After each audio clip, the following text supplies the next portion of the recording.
ver o papai hoje.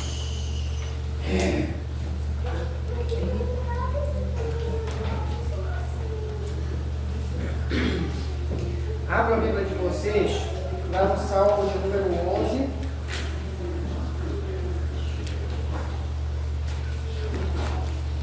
Salmo de número 11.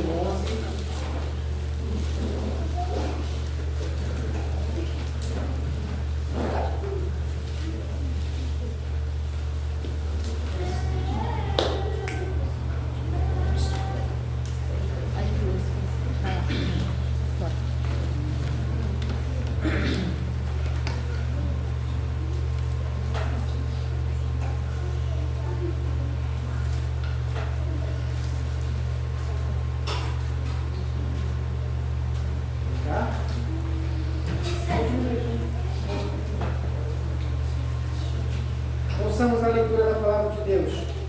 No Senhor me refugio. Como dizeis, pois, a minha alma, foge como pássaro para o teu monte? Porque eis aí os ímpios armam o arco, dispõem a sua flecha na corda para as ocultas dispararem contra os retos de coração. Ora, destruídos os fundamentos, que poderá fazer o justo? O Senhor está no seu santo templo. Nos céus tem o Senhor seu trono. Os seus olhos estão atentos, as suas pálpebras sondam os filhos dos homens. O Senhor põe à prova ao justo e ao ímpio, mas ao que ama a violência, sua alma o abomina. Fará chover sobre os perversos brasas de fogo e enxofre, e vento abrasador será parte do seu cálice. Porque o Senhor é justo, Ele ama a justiça, os retos lhe contemplarão a face. Tem que estar desligado. Esse salmo, ele é uma expressão de confiança e segurança em Deus. Ele ensina que só existe segurança no Senhor. E o centro desse salmo é o verso 3, que faz uma pergunta. Ora, destruídos os fundamentos, que poderá fazer o justo? Isso é uma pergunta, né? O que são os fundamentos aqui que o Salmo se refere? Fundamento é aquilo que sustenta a sociedade e a vida das pessoas, aquilo no que as pessoas ancoram suas vidas e mantém a sociedade em ordem. Se isso ruir, se aquilo que mantém a sociedade ordeira e mantém a vida, se isso desabar, se os fundamentos forem destruídos e a sociedade entrar em colapso, se ela se corromper a tal ponto em que não haja nenhuma segurança e que por causa da desordem resulte em pressão, perseguição, oposição e vários outros problemas de ordem social e emocional, que poderá fazer o justo? Diante dessa situação, aqui no verso 1, então, Davi escreveu esse salmo experimentando uma situação dessa, porque ele estava sendo perseguido pelo rei que era seu sogro, né? Saul, que queria matá-lo, e a vida de Davi estava vez ou outra em perigo, e ele não sabia quando Saul e de onde Saul ia aparecer para atacá-lo. E fora Saul, outros inimigos também. Essa sensação de insegurança e medo que Davi estava experimentando, diante dessa situação, Davi, então, afirma no verso 1 que pessoas incrédulas e medrosas dão um conselho para ele. Qual é o conselho que os incrédulos e medrosos dão nessa hora? Foge. Fuja. Corra para salvar a sua vida. Como um pássaro assustado, com medo, desesperado, foge para o monte. Corra para salvar a sua vida. E existe um argumento que os incrédulos usam. Ele não especifica aqui que tipo de incrédulos eram incrédulos amigos ou se eram incrédulos inimigos, mas pessoas que não eram crentes estavam dando esse conselho a ele, e o argumento que dão a ele, ou digamos assim, as desculpas, os motivos que dão a ele para que ele fugisse, para que ele demonstrasse o seu desespero e o seu medo. Qual é o argumento no verso 2? Porque eis aí os ímpios armam o arco, dispõe a flecha na corda para as ocultas dispararem contra os retos de coração. Essa é a ideia. Olha, Davi, foge, procura um refúgio, um local para você se esconder, porque os inimigos podem te atacar a qualquer momento, você não sabe de onde vem a flecha. Você não está esperando. E eles vão te atacar nas tuas costas. Então, esse é o argumento. E o que é que Davi responde? Como Davi ele reage a esse conselho que ele recebe? No verso 1 ele diz o quê? Exatamente aquilo que começa o Salmo. O Salmo já começa de trás para frente, né? Porque ele começa com essa declaração da confiança de Davi no Senhor. No Senhor me refugio. Longe de sair correndo, com medo, desesperado, como se eu não pudesse confiar em nada, como se eu não pudesse ter nada onde ancorar a minha vida, como se eu tivesse largado nesse mundo aqui sem esperança de nada. Eu não vou me entregar ao desespero, eu não vou deixar o medo tomar conta de mim. No Senhor eu me refugio, Ele é a minha segurança. A NTLH traduz assim. A NTLH, a nova tradução da linguagem de hoje, traduz: com Deus, o Senhor, estou seguro. O que ele está dizendo é o quê? A minha segurança está em Deus, não está nas montanhas, não está em absolutamente nada. Está em viver no centro da vontade de Deus. Está no Senhor. No Senhor me refugio. E isso a despeito, como ele fala no verso 3, dos fundamentos serem destruídos. Independe de como, de não haver nada naquilo que eu possa me ancorar, em nada que represente para mim segurança. Independente da sociedade colapsar. Falei certo? Ruir. Independente da estrutura que sustenta a sociedade ou daquilo que mantém a minha vida segura, independente de tudo isso ser destruído, a minha segurança, ela está em Deus, o Senhor. E aí Davi dá um motivo para isso. Veja que os incrédulos dão um motivo para ele se desesperar, né? E Davi dá um motivo para ele se sentir seguro. Por que Davi está tão seguro assim? O que faz ele se sentir tão seguro assim e transpor o medo com a sua fé? No verso 4 ele fala: o Senhor está no seu santo templo. Nos céus tem o Senhor no seu trono. Qual é o motivo de Davi estar tão seguro assim? É que embora aqui embaixo as coisas desestabilizem, embora a vida aqui não esteja tão assim bem, o Senhor nunca deixou de estar no controle de tudo. O que é que traz segurança para Davi? É a percepção de que Deus é soberano e está no controle de todas as coisas. Meus queridos, essa verdade de que Deus é soberano e está no controle de tudo, e como diz o Salmo, os seus olhos estão atentos e as suas pálpebras sondam os filhos dos homens. Ele sabe de tudo o que acontece e está no controle de tudo o que acontece, e tudo o que acontece cumpre um plano de Deus. Faz com que Davi se sinta tranquilo, embora a vida dele não esteja tão tranquila assim.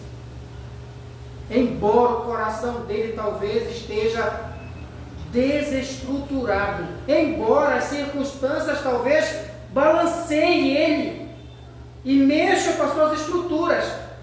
No entanto, a sua fé é que Deus é soberano e está no controle de todas as coisas.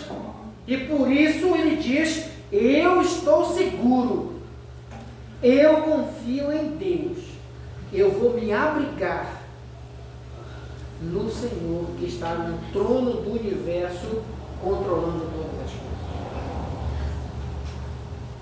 A segunda coisa que Davi tem em mente aqui é de que um dia Deus trará juízo a esse mundo e nenhum incrédulo vai escapar, mesmo que agora eles pareçam, estar bem, mas eles não vão escapar. E ele diz então isso no verso 5, 6 e 7. O Senhor põe à prova ao justo. Veja que algumas dessas situações que mexem com as nossas estruturas é prova de Deus. É teste, é provação, às vezes é disciplina do Senhor ao justo. Porque Deus disciplina quem Ele ama. É fato que Deus nos disciplina. É fato que às vezes Deus nos coloca sob provações. Tiago fala isso no capítulo 1. Meus irmãos, tende por muita alegria o passagem por várias provações. O Senhor nos prova. Hebreus 12 fala que o Senhor disciplina os filhos dele porque Ele ama, porque Ele quer aperfeiçoar o caráter. Então o salmista diz isso aqui: o Senhor põe à prova o justo e ao ímpio também. Não é só o justo, o ímpio também. Mas ao que ama a violência, sua alma o abomina.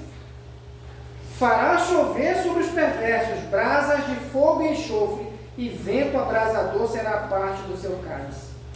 Aqui é uma referência ao juízo que Deus vai impor sobre os ímpios. Porque, olha, aqui o texto deixa claro o que é que Deus sente pelos ímpios. Longe do que muitas pessoas pensam: Deus ama todo mundo. Cuidado com essa frase. Olha o que o texto fala sobre os sentimentos de Deus sobre os ímpios. A sua alma abomina. A sua alma abomina. Então a gente às vezes ouve por aí, que Deus ama todo mundo e quer salvar todo mundo. E não... Hoje eu estava ouvindo uma pessoa falar, que Deus não proíbe nada, que Deus não pune ninguém por nada, que Deus não disciplina ninguém. A pessoa diz assim: o meu Deus é assim. Eu falei: é o seu Deus. O Deus da Bíblia não é assim. Ele proíbe, ele disciplina, e um dia vai condenar todos os ímpios que se mantiverem incrédulos. E é o que o salmista está... É essa a esperança do salmista, por isso ele está seguro. Deus é soberano. Um dia ele põe à prova todos, e um dia ele vai punir os ímpios eternamente. Porque o Senhor é justo, Ele ama a justiça, os retos lhe contemplarão a face. Essa é a maneira do Salmo expressar, na visão dele, como é o juízo final. Haverá duas recompensas. Uma é o castigo eterno para os ímpios, outra é salvação eterna para os crentes. Essa é a esperança do salmista, que faz com que ele ouça esses conselhos de incrédulos que não creem em Deus, por isso não tem no que se apegar na hora da aflição, na hora da angústia, na hora do desespero, na hora do medo. Davi, como é crente no Senhor Jesus em Deus, ele expressa a sua confiança no Senhor. Ele fala: eu não vou seguir esses conselhos, que são conselhos de pessoas que não creem em Deus. Isso aqui, meus irmãos, é um conselho para trilhar um caminho mais fácil, ao invés de trilhar o caminho da fé. É trilhar o caminho do medo. É trilhar o caminho da incredulidade. Quem confia em Deus nunca vai seguir conselhos ímpios que sugerem um caminho mais fácil do que aquele caminho ordenado por Deus. Conselhos como esses aqui, o Senhor Jesus recebeu. Em Mateus capítulo 4, nós vemos Satanás propor para Jesus um caminho mais fácil para evitar a cruz, para que ele se tornasse um Messias popular, sensacional, e assim evitasse a cruz, e evitando a cruz, desobedecesse a Deus e não redimisse pecadores pelo seu sangue.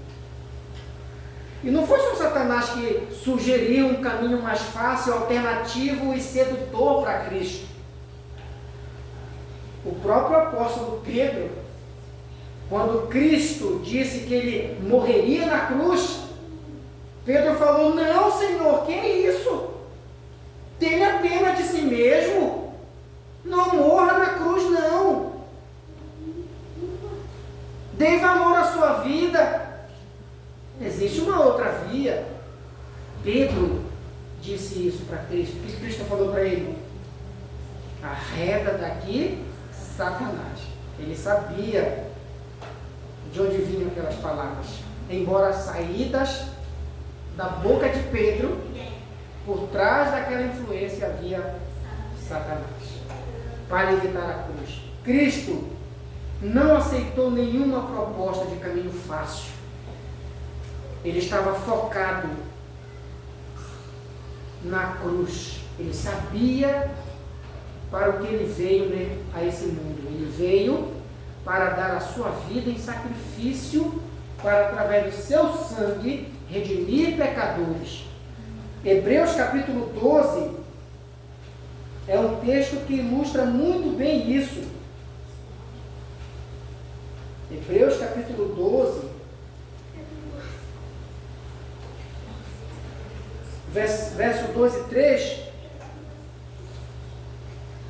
Esse texto de Hebreus é um texto que compara a vida cristã a uma corrida, onde nós temos que estar focado e não nos distrair com as coisas desse mundo. E ele diz assim, que nós devemos correr a corrida cristã com perseverança, que nos está proposta. Ele fala: olhando firmemente para o autor e consumador da nossa fé, Jesus, o qual, em troca da alegria que lhe estava proposta, suportou a cruz, não fazendo caso da ignomínia, e está sentado à destra do trono de Deus. Considerai, pois, atentamente aquele que suportou tamanha oposição dos pecadores contra si mesmo, para que não vos fatigueis desmaiando em vossa alma. Ele não aceitou nenhuma proposta que tirasse ele do alvo dele, que era a cruz. E através da cruz, a redenção de pecadores, para se tornar o autor e consumador da fé, daqueles que colocam a sua fé e a sua esperança nele e se tornam seus seguidores. Agora, não esqueçamos uma coisa, meus irmãos. Cristo deu a sua vida para redimir pecadores, mas ele exigiu daqueles que se propuserem ser seus seguidores, que colocarem sua fé nele, e a sua esperança nele. Ele exigiu que esses seguidores buscassem o reino de Deus e a sua justiça em primeiro lugar, e todas as outras coisas considerassem absolutamente secundárias. Ele exigiu renúncia dos seus seguidores. Ele exigiu que os seus seguidores não amassem aqui na terra nada nem ninguém mais do que a ele. Exigiu que os seus seguidores tomassem a sua cruz e o seguissem. Disse que o caminho para a vida eterna era um caminho estreito, porque o caminho largo conduzia à perdição. Em Mateus capítulo 13, na parábola do sermão, na parábola da semente, ele criticou pessoas que ouvem a palavra de Deus, mas que não deixam a palavra de Deus penetrar nos seus corações e provocar mudanças. Ele criticou pessoas que acolhem a palavra de Deus, permanecem na igreja por um tempo, mas não criam raízes e se afastam. Por causa da sedução do mundo, por causa da fascinação da riqueza. Em Mateus capítulo 6, versículo 19 em diante, ele critica aquela pessoa que está com os olhos voltados para a terra, acumulando riqueza aqui na terra, mas que não tem o Senhor como o Senhor de suas vidas. Esse texto aqui, irmão, de um modo muito especial,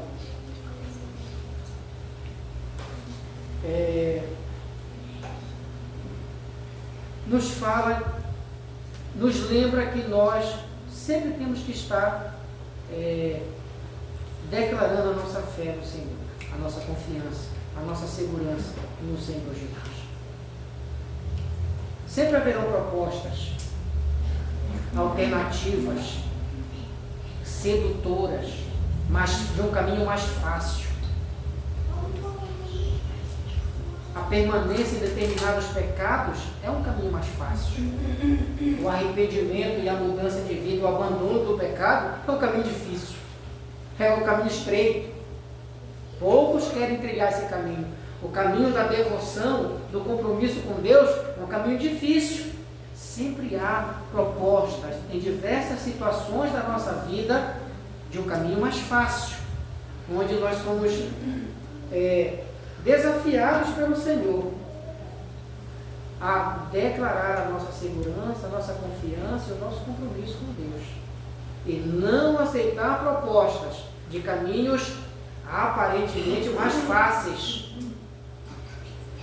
Nós somos desafiados em várias circunstâncias da vida a olhar para o Senhor no trono do universo e olhar para a nossa circunstância e dizer: o Senhor está no controle de todas as coisas. Porque tudo ao nosso redor, às vezes, não nos dá nenhuma segurança. Às vezes, tudo que nós olhamos à nossa volta nos provoca medo, nos desespera. E nós somos desafiados pelo Senhor a manter a nossa confiança no Senhor, a manter a nossa fidelidade ao Senhor, até que Ele volte, na esperança da sua promessa, de que um dia Ele voltará, como o salmista diz aqui. Um dia Deus trará juízo sobre essa terra. Um dia Cristo voltará a essa terra. Essa tem que ser a nossa esperança e a nossa expectativa aqui enquanto vivemos nessa terra. E enquanto Ele não volta, nós devemos servir ao Senhor e trabalhar para Ele. Hoje pela manhã o Ada deu um estudo aqui sobre os dons espirituais, né? Os dons espirituais são capacitações que Deus nos dá para servirmos a igreja e trabalharmos para o progresso do reino de Deus enquanto Jesus não volta. Mas o nosso olhar, a nossa esperança e a nossa expectativa tem que ser com respeito à volta do Senhor Jesus. Um dia Ele voltará. Ele irá punir os incrédulos. Portanto, se nós às vezes sofremos oposição, perseguição ou retaliação por causa da nossa fé, O que deve nos animar e nos manter firmes e confiantes no Senhor é o fato de que um dia Ele voltará e Ele punirá todos os incrédulos. E Ele levará-nos para a glória eterna, para a vida eterna, para o novo céu e a nova terra, onde habita a justiça. Mas os covardes, os indecisos, os incrédulos, não estarão lá. Se você que está aqui ainda é incrédulo, ainda não colocou a sua fé e a sua confiança no Senhor, um dia Ele voltará. Dura coisa precisa ser dita, mas precisa ser dita. E um dia Ele voltará. A volta de Jesus é uma esperança muito grande para os crentes. É um motivo de alegria para nós. Por quê? Porque é o dia da nossa redenção completa, mas é um dia de muita angústia para os incrédulos. Porque nesse dia eles irão prestar contas com o Senhor soberano, o juiz de toda a terra. Meus irmãos, que esse texto possa nos animar a manter firme a nossa confiança no Senhor e a nos sentir seguros no Senhor, mesmo que às vezes as coisas ao nosso redor nos desestruturem e abalem a nossa segurança. Que possamos confiar no Senhor. Sempre que acontecer qualquer coisa na nossa vida, que tire de nós a paz, que provoque medo, ou que pessoas cheguem até nós com conselhos que não são bíblicos, conselhos que não nos conduzem à fé, que possamos dizer como Davi: no Senhor me refugio. A minha segurança está no Senhor, e Ele está assentado no trono do universo, reinando no controle de todas as coisas. Vamos orar? Senhor, nós louvamos o Senhor pela sua palavra. Louvado seja